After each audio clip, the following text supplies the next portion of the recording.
Ya, masalah demo adalah biasa. Dalam negara sebesar kita, kan kita sudah sepakat berdemokrasi. Orang berdemo itu dijamin oleh Undang-Undang Dasar. Hak berkumpul, hak berserikat dan sebagainya. Jadi itu menurut saya biasa. Kalau ada abusive, ya kita harus investigasi dan kita harus proses secara hukum kalau abusive. Tapi Mbak Uni harus tahu. Coba perhatikan secara objektif ya, kita jujur ya.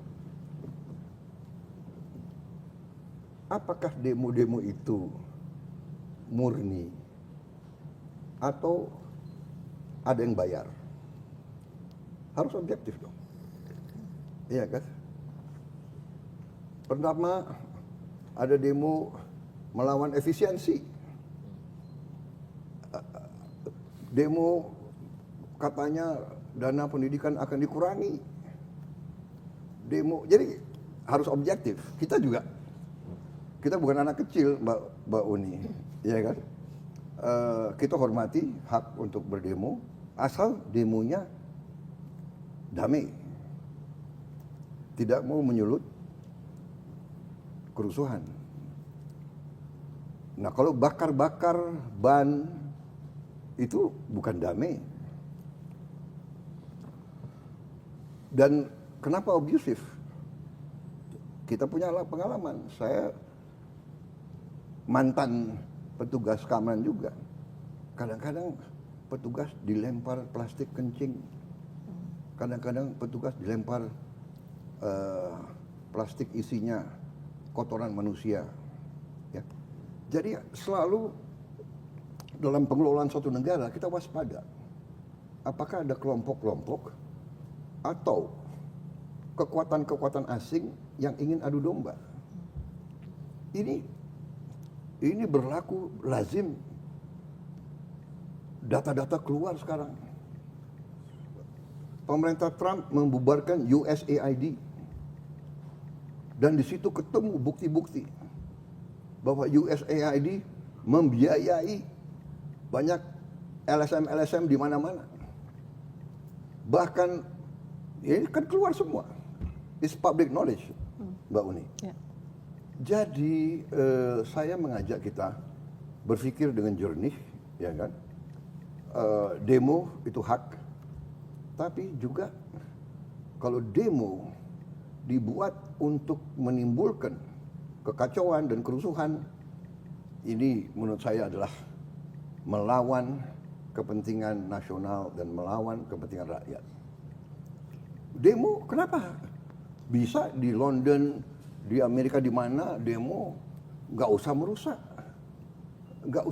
pagar, nggak usah merusak stasiun bis, terminal bis. Ini kan uang rakyat. Boleh demo di kampus, tapi jangan merusak fakultas. Ini uang rakyat. Ya, jadi dan Mbak Uni perhatikan nggak? Petugas-petugas polisi kita sekarang tidak bersenjata. Ya, jadi masalah abusive oke. Catat. Tapi dalam Mbak Uni sendiri mengatakan berapa ratus demonstrasi, berapa kasus abusive. Ya, jadi saya paham dan saya tahu setiap institusi ada yang tidak beres. Ya, organisasi yang besar, ya kan, pasti ada yang namanya manusia, namanya kadang-kadang anak muda, emosi, panas dan sebagainya. Tapi tidak ada niat dari pemerintah untuk menekan, nggak ada. Untuk apa? Kita mau kerja untuk rakyat. Begitu ya, Mbak Uni.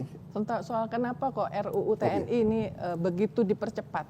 RUU TNI dipercepat karena kita mengalami suatu fenomena dalam beberapa tahun itu. Ya. Panglima TNI 1 tahun ganti. Kasat 1 tahun ganti karena usianya habis. Waktu dia untuk karirnya begitu mau dipakai usia habis. Di mana kita bisa punya suatu organisasi yang pemimpinnya ganti tiap tahun. Nah di situ saya sebetulnya mengatakan, saya bilang ini kalau tidak ini berapa jenderal kita harus kita ganti sekarang. Jadi saya mohon kalau bisa inti daripada RUU TNI ini sebetulnya hanya memperpanjang usia pensiun beberapa perwira tinggi. Gak ada niat TNI mau difungsi lagi, come on, ya kan? Nonsense itu saya katakan, tidak ada niat TNI ya keluar dari politik. Coba buka sejarah, di mana TNI keluar dari politik dalam sekian puluh tahun berapa? Ya, waktu kejadian Dujungsi ABRI itu, ya memang Bung Karno yang ajak ABRI masuk karena kondisi Indonesia diserang, diganggu, PRI Permesta, DITI, RMS. Akhirnya Presiden waktu itu Bung Karno mengatakan darurat perang. Kita jangan lihat kondisi sekarang, kita lihat kondisi tahun 50-an gitu. Iya kan? Saya masih ingat, saya masih anak kecil dari Jakarta mau ke Puncak lewat Bogor, dihentikan di tengah jalan. Di jalan ke Puncak itu DI rambut gondrong di tengah jalan, dihentikan. Ya mereka minta makan, minta ini. Jadi kondisi zaman berbeda-beda. Ya. Jadi menurut saya undang-undang TNI itu is a non-issue. Tidak ada niat. Semua pejabat tentara yang akan masuk jabatan-jabatan sipil pensiun dini. Hanya ada beberapa lembaga yang memang diizinkan. 14 itu. Intelligence, bencana alam, Basarnas, dari dulu kan ini hanya mengformalkan. Kemudian apa ya katanya kejaksaan, kenapa? Ya kejaksaan ada jaksa apa pidana militer. Kemudian hakim agung, ada hakim agung ya kan? Kamar militer, dan kalau dilihat semua itu ada reasoningnya. Jadi menurut saya is non issue, itu rakyat juga tahu kok bahwa. Tapi transparansi proses pembahasannya juga akan dipersoalkan. Itu yang memicu demo sebetulnya Pak. Selain konten ya, selain konten yang dikhawatirkan bahwa ini kita mengarah ke militarisme negara, militarisme ada kotor-kotor lagi kayak zaman Orde Baru. Ya sudahlah, ya. Gak ada itu. Ya. Okay. Gak ada militarisme apa, ya kan? Militarisme apa? Kenapa orang nggak ribut kalau Thailand itu kudeta berkali-kali kok? Kenapa nggak? Anda ngerti nggak ada itu? Militarisme apa? Jadi, saudara, kalau Anda tanya secara objektif ya, bikin survei, tanya rakyat, lembaga mana yang paling dipercaya oleh rakyat? Jangan elit intelektual di Jakarta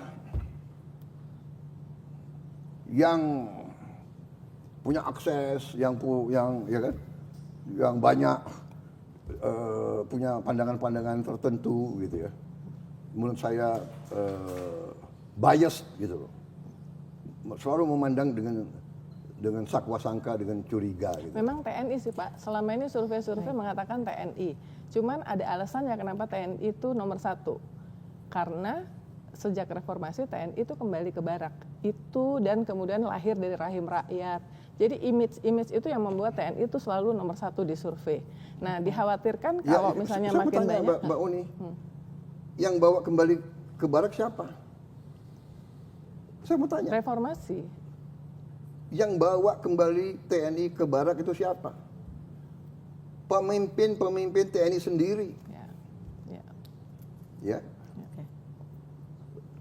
Kita sadar waktu itu. Pak Wiranto, Pak Yudhoyono, ya kan? Agus Wiradikusuma, termasuk saya yang dorong. Saya pertama di dalam TNI yang mengatakan civilian supremacy. Saya tunduk dan saya buktikan bahwa saya tunduk kepada pemimpin sipil.